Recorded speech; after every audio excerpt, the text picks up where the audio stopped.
Udumo kuNkulunkulu kweliphezulu nokuthula emhlabeni kubantu abathokozelwa nguye. Baba uNsibande okubingelelayo, Ndlalifa izulu ngithi uJesu Kristu inkosi. Muhle kuNkulunkulu wethu, siyambonga siyamdumisa. Umphefumulo wami uyayitusa inkosi ngezinto asenzela zona ekhaya lezwi nangezinto asenzela zona entabeni yendlu kaJehova kuyabonelelwa, nanezinto asenzela zona ngokuhlukana kwemindeni yonke ikhona esekhaya lezwi. Siyambonga nje ngendlela emangalisayo, uNkulunkulu okhombisayo ukuthi uyalenza izwi lakhe, uyaligcina. Konke okusezwini lakhe uyakwenza. Ingakho ihubo yalibala noma 138 noma 118, kodwa ukuthi angithi ihubo no angazi phakathi kwalama amabili. Uthi uphakamisile izwi lakhe kunegama lakhe. Ngamagama ulwela ukuthi izwi lakhe lifezeke ukuze kuphakame igama. Ngoba umuntu olwela igama lakhe isikhathi esiningi ulwela igama liphakame angalenzi izwi lakhe. Ngoba ziningi izinto eziphakamisa igama kumuntu. Sengikhuluma ngomuntu, angisekho kuNkulunkulu. Umuntu oyisigebengu liyaphakama igama lakhe. Angithi nje la ko TV ke kuvele kuthiwe serial killer. Iyaduma le serial killer, idunyiswa yini imisebenzi yayo ukuphakama igama. Kodwa uNkulunkulu ulwela ukuthi enze izwi lakhe ukuze kuphakame igama lakhe. Kodwa thina abantu silwela ukuphakamisa igama lethu bese senza noma kanjani. Khona omunye odume ngamanga, akalenzi izwi lakhe, akayenzi into ayithembisa. Kudunywa ngamanga, yazi uSibandibani, uSibandibani namanga, dume ngawo. Kanti okudume ngento oyikhulumile ukuthi yenzeka khona kuzophakama igama lakho kahle. Yikho-ke simthanda nje uNkulunkulu. Yikho kube ngathi sisangene siyahlanya emakhanda ngenxa kaJesu, ngoba uyalimela izwi lakhe, uyalilandela izwi lakhe, uyalilinda izwi lakhe lize likwenze lokho alithumele khona. Awumuhle uNkulunkulu kodwa. Siyambonga nje kakhulu uNkulunkulu. uNkulunkulu-ke kwangathi angasisiza, asigcine, asibiyele kukhona konke, abantu abakukhulumayo, abantu abakubekayo, abantu abakuxolisayo. Ngiyathanda ukuphinde ngigcizelele ukuthi asivumi izono kuWhatsApp. Ngiyacela bazalwane. Amaphupho okuphela esiwalethayo amabi ekuseni siwahlambuluke engakashayi u-8. Nalokho kwenzeke ngephasika ngicela kube yikhona kuphela, singadluleli kwezinye izinto. Abantu sebefuna ukuyishintsha iplatform, sekuyiplatform yokuhlambuluka. Cha, besikhuluma ngokwephasika kuphela. Nakhona usewuzovalwa lo mnyango, usuzovalwa ngoba sebelokhu beqhamuka athi umuntu nami ngizwa bethi sengithi hawu kade ngezwe sonke lesi sikhathi. Athi omunye sengihluleka ukuthula, kade ethuleleni sonke lesi sikhathi. Usuzovalwa lo mnyango, noma yini oqhamuka nayo yephasika sezobe sivaliwe, singasayamukeli. Ngakho-ke ngiyakhuleka, ngiyacela asizogcina phela sakhe isigcawu sezono zephasika la. Sifuna izwi thina nobufakazi obukhuluma ngamandla kaNkulunkulu. Ngiyambonga uNkulunkulu kakhulu. Sibonga uMoya oNgcwele owahlulela izwe ngesono, owahlulela ibandla ngesono, otshelayo nokhuluma kubantu bese bekhona abamzibayo-ke. Kodwa nje siyambonga kakhulu ngendlela emangalisayo. Ngiyafisa-ke ukuthi sikhuleke bese siyezwini lethu losuku. Ake siguqe sikhuleke. Baba olungileyo, Baba ongcwele, uNkulunkulu onomusa, siyazithoba phambi kobuso bakho. uNkulunkulu odalile izulu waleneka, wadala umhlaba uphanyekezeni. UNkulunkulu ezulwini, uNkulunkulu emhlabeni nasezinzulwini zonke. Wenza konke okuthandayo noma ngabe ikuphi ngoba uNkulunkulu. Sibonga umusa wakho, sibonga uba ngabantwana bakho, njengoba ushilo ngokaJohn chapter 1 verse 12 wathi bonke abakwamukelayo Nkosi Jesu baphiwa amandla ukuba babe ngabantwana bakaNkulunkulu, abangazalwanga ngentando yendoda, abangazalwanga ngenyama nangegazi, kodwa bazelwe ngumoya. Siyabonga Nkulunkulu wethu kuba njengabantwana bakho. Kuyisimangaliso leso, kungumusa ongandele umuntu, kungumusa. Size singadlali ngalomusa, siza yilona loyo Nkosi abambelele kulomusa. Simelana nemoya, amadimoni, amadevilshipers, amasatanist, awanasabelo phezu kwethu. Ngiyazi Nkosi ukuthi ngi-enemy number 1 kuSathane. Ngiyakhuleka Nkosi ukuba ungigcine, ungilondoloze, ungilonde Nkosi kukho konke okubi. Ngingabi ibhodi lomfundisi elikhomba ezulwini libe lingeke liye lona.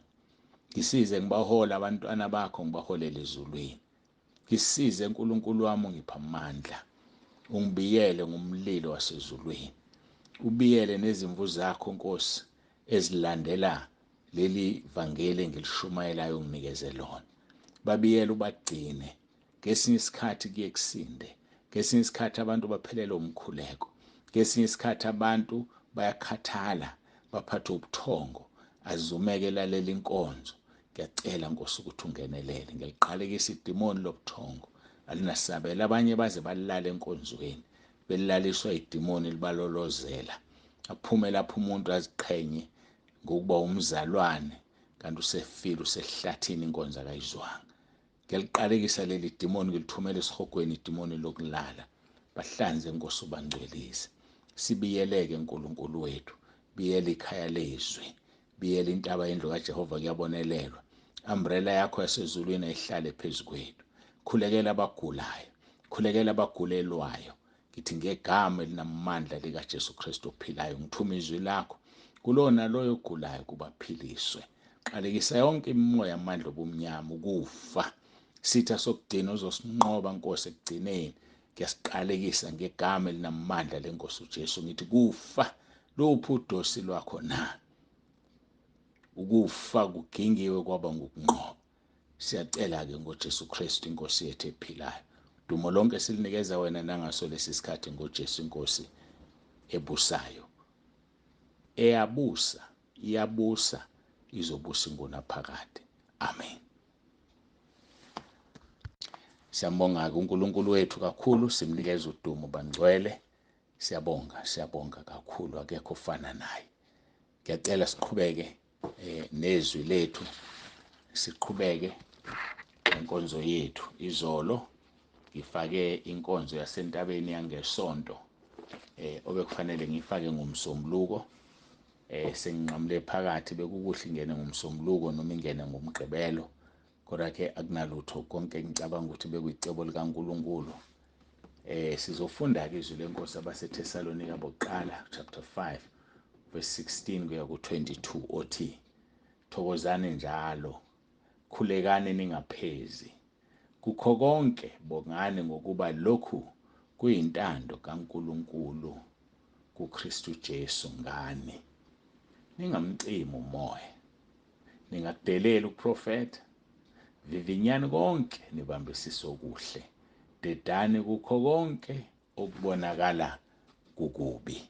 Sifunda abaseThesalonika bokuqala isahluko sesihlanu, saqala kuvesi le-16 sagcina evesini lama-22. Siqhubeka-ke la nehubo lethu u-37, esiXhosa kuthiwa indumiso. Indumiso 37, isihloko salo sithi ubuze benhlanhla yababi. Khumbula sikhuluma la ngehubo 103, yilo leli sisa kule ndumiso. Leli hubo 103 lithi mbonge uJehova mphefumulo wami, konke okuphakathi kwami makubonga igama lakhe elingcwele. Sikuvesi 2 othi mbonge uJehova mphefumulo wami, ungakhohlwa imisebenzi yonke yakhe yomusa. Sikhuluma ngemisebenzi yakhe yonke yomusa. Abantu bazi banaka imisebenzi yabanye abantu, bakhohlwe imisebenzi uNkulunkulu abenzele yona. ungakhohlwa, tshela umphefumulo wakho usukhohlwa imisebenzi yonke emihle kaNkulunkulu. Sidina sizikhathaza ngababi, sidina sinomhawu ngabantu abenza okungalungile, sidina sine-pressure, lento ye-peer pressure. Sengimdala mina, ontanga yethu bonke bashadile, mina ngishadile, bese uyokwela kumuntu o-wrong. Athi mayesekushaya, athi mayeseqonywa ukhona uyinkosikazi, athi mayesekulalisa ekamelweni ley'ngane, athi mayesekudivosa kube sengathi kubi uyona, kanti wena uhamba usucinga umshado naphansi kwembhede, hamba ucinga umshado nasemahlathini, hamba ucinga umshado ezweni, kanti umshado awucingwa. Wena ufuna uJesu, umshado awufunwa. Ufuna uJesu, uyakwazi ukuthi awudinga, uzokunikeza wona. Hayi, uJesu uyakwazi ukuthi awudinga. Uyazi uJesu udinga inkosikazi eqotho. Ngakho uma usubuka noma ubani usucabanga ukuthi uqotho, ngoba uNkulunkulu ubona ekujuleni kwenhliziyo. Uyazi uJesu udinga inkosikazi eqotho. Awuyifune ivila, naye akakufuneli ivila. Hayi, akakufuneli umqwayizi, akakufuneli odayisa ngomzimba, ukufunela ubambo lwakho akudalela lona. Usuhamba kucinga umshado. Hayi, ungahamba ucinga, mina ngiyakuyala, ngiyacela nje ungahamba ufuna yonke indawo nala ungekho. Uyabona, uyazi ukuthi thina esake selusa, usaba induku ekhaya, kuthiwa inkomo ilahlekile. Wawukhohlwa ukuthi inkomo ayigibele emthini, uzuyicinge phezu kwesihlahla. Uthi uma ufika phansi kwesihlahla ubheke phezulu ukuthi ayikho la inkomo, usukhohliwe ukuthi inkomo ayigibele emthini. Ugcina uyicinga into lapho ingekho ngakhona. Ngakho ngiyacela, ngabe crazy ngomshado, ngabe crazy ngenhlanhla yababi. Usho njalo amaHubo 37, ungazikhathazi ngababi, ungabi namhawu ngabenza okungalungile, ngokuba bayakusikwa masinyane njengotshani, babone njengemthana eluhlaza. Wena okwakho yenzani? Mbonge uJehova ngakho konke okwakho, ungakhohlwa imisebenzi yakhe emihle ayenzele wena, ayomunye umuntu. Khohlwa imisebenzi emihle uNkulunkulu ayenzele omunye umuntu, naka ayenzele wena, kuzokusiza lokho. Sase sibuka-ke iHubo 118 uverse 3, othi nxa ubona abanye benemfuyo, he, bheka imfuyo yakhe phezulu ezulwini. Mntaka baba, bheke yakhe imfuyo ephezulu ezulwini. Ungayinaki imfuyo yomunye, ngoba bayakusikwa masinyane njengotshani, babone njengemthana ehlaza abangalungile. Abangalungile. Athi uverse 7 wakhona, thula phambi kaJehova, ulindele yena, ungakhathazeki ngonenhlanhla endleleni yakhe, kumuntu osongoza amacebo amabi. Ungakhathazeki.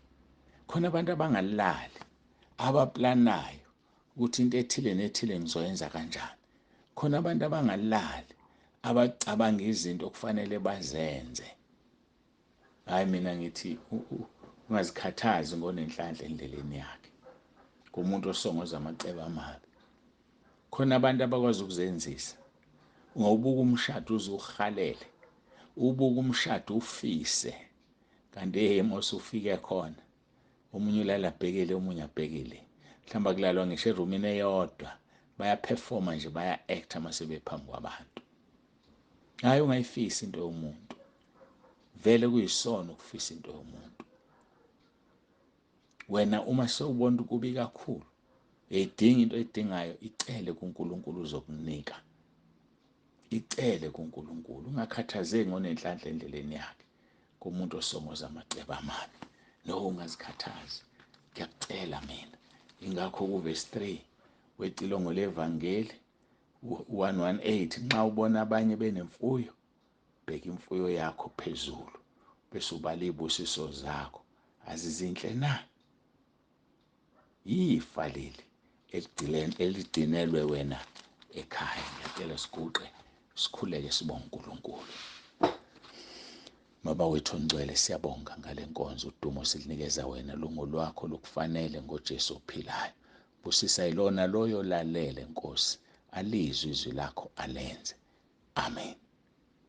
uJesu Kristu uyinkosi, Baba uNsibande, uyavalelisa.